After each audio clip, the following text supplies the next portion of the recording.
5000 वर्षाच्या इतिहासामध्ये छत्रपती शिवाजी महाराज असतील, महाराणा प्रताप असतील, कधी कोणी कुठली मस्जिद तोडून मंदिर नाही बांधलं. भगवान गौतम बुद्धांचा आता आपण आदर्श मानतो. मला प्रकर्षाने याची जाणीव होते की आज जगाला खऱ्या अर्थाने भगवान गौतम बुद्धांच्या विचाराची गरज आहे. सहिष्णुता, सहनशीलता, सर्वसमावेशकता आणि सर्वांबद्दलचा सन्मान आणि सगळ्यांचा साथ हा विचार भगवान गौतम बुद्धांनी आपल्या जीवनात दिला.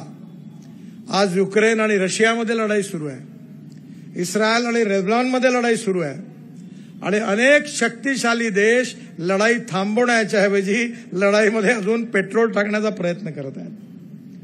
खऱ्या अर्थाने आज भगवान गौतम बुद्धाची आपल्या सगळ्यांना आठवण होते आणि म्हणून अटल बिहारी वाजपेयींनी जी हिंदू संस्कृती आहे, ती बौद्ध संस्कृती आहे, सगळी भारतीय आहे.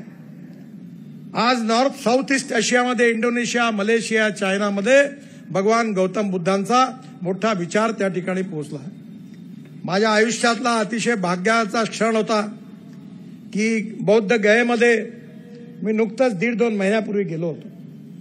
जगातले बौद्ध भिक्खू 1500 पेक्षा जास्त, निरनिराळ्या भाषा समजणारे, सिंगापूर, थायलंड, हाँगकाँग, चीन, सगळ्या भागातले, जिथे जपान, सगळे बौद्ध भिक्खू त्या ठिकाणी एकत्रित होते.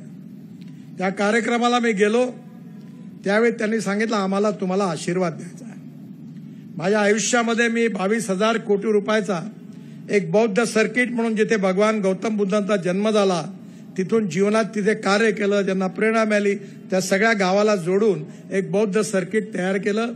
त्याच्याबद्दलची कृतज्ञता व्यक्त करण्याकरता त्यांनी मला बोलावलं होतं. खरं म्हणजे मी त्यावेळी त्या ठिकाणी गेलो, भगवान गौतम बुद्धाचं दर्शन घेतलं आणि मी आणि कांचन माझी पत्नी उभे असताना आणि माझ्याबरोबर सगळे बौद्ध भिक्खू उभे असताना ज्या झाडाखाली त्यांना बौद्ध धर्माचा संदेश मिळाला, तिथलं एक पान गळून पटकन माझ्या खांद्यावर पडलं आणि हे पडल्याबरोबर त्या सगळ्यांनी मला सांगितलं की बघा, आज तुम्ही इथे आलात आणि आज भगवान गौतम बुद्धांनी तुम्हाला आशीर्वाद दिला. मलाही कृतार्थ वाटलं. आम्हाला भगवान बुद्ध आपल्या वेगळे वाटत नाहीत. जेवढा आदर आम्हाला भगवान गौतम बुद्धाबद्दल आहे, तेवढाच आदर आम्हाला प्रभू रामचंद्राबद्दल आहे, भगवान श्रीकृष्णाबद्दल आहे. तेवढाच आदर येशू ख्रिस्ताबद्दल आहे, तेवढाच आदर आम्हाला अल्लाबद्दलही आहे. आणि शेवटी आमच्या सगळ्यांना मिळून विवेकानंदांनी पण हे सांगितलं आहे